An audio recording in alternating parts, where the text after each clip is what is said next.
Hi అండి, welcome back to my channel Maruthi talks and classes. అందరికీ నమస్కారం అండి. ఈరోజు సమ్మర్ కదండి, ఇంట్లో తినడానికి ఏమీ లేవన్నమాట. ఎంతకని బయట నుంచి అలా తెచ్చుకుంటామని ఇవాళ జంతికలు చేద్దాంలే అని అనుకుంటున్నాను. చేసాను. బయటవి తెచ్చేసుకోవచ్చులేండి, ఈజీగానే ఉంటుంది. కాకపోతే ఇంట్లో చేసినవి అంటే కొన్నాళ్ళు ఉంటాయి. అదో సాటిస్ఫాక్షన్ కదా మనకి, ఆ ఇంట్లో చేసుకున్నామని. అందుకని జంతికల పిండి ఆడించాను, శనగపప్పు బియ్యం కలిపి ఆడించానండి. 1 గ్లాసు శనగపప్పు కంటే 2 గ్లాసులు బియ్యం వేసి ఆడించాను అనమాట. తగినంత ఉప్పు కారం వేసాను. పెద్దగా స్పెషల్గా ఏ చిన్న టిప్స్ ఏమీ పాటించనండి, నేను అందరూ చేసినట్టే చేస్తాను. ఉప్పు కారం వేసి వాము వేసి ఒకసారి ఇలా పిండినంతా కలిపేసుకుంటున్నాను.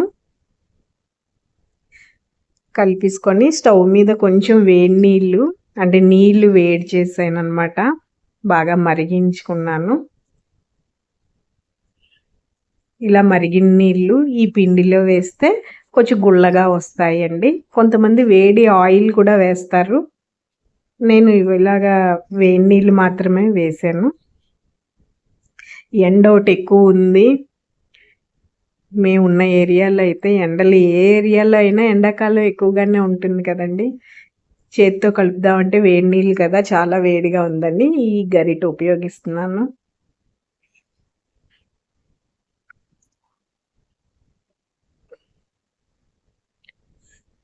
ఇలాగా కలిపేసుకొని జంతికల గొట్టం ఉంటుంది కదండి, అందులోని ఈ పిండి కొంచెం, ఆ గొట్టానికి జంతికలు చేసుకొని గొట్టానికి కొంచెం ఆయిల్ రాసుకొని ఈ పిండిని వేసుకొని ఇందులోని ప్రెస్ చేసుకోవడమేనండి, వేడివేడి నూనెలోని. అంతే, జంతికలు అయిపోయినట్టే. బాగా వేగంగానే ఒక డబ్బాలోకి తీసుకొని పెట్టుకోవడమే. ఎక్కువ రోజులు కూడా ఉంటాయి. అమ్మయ్య ఇంట్లోనే చేసేవన్న సాటిస్ఫాక్షన్ ఉంటుంది కదండి, అందుకని చేశాను అనమాట. ఈ వీడియో కానీ నచ్చితే ప్లీజ్ లైక్ చేయండి, మా ఛానల్ని సబ్స్క్రైబ్ చేసుకోండి. బాగానే వచ్చాయండి, చూడ్డానికి చాలా బాగున్నాయి, రుచి కూడా ఇంతే చాలా బాగుందన్నమాట. చాలా చాలా రుచిగానే ఉన్నాయి.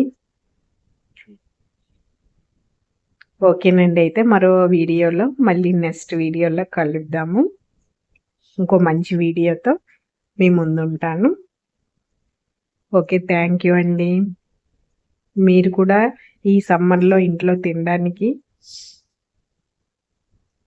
ఈ విధంగా చేసుకోండి. అంటే ఈ జంతికలే అని కాదు, మీకు నచ్చినవి చేసుకోండి.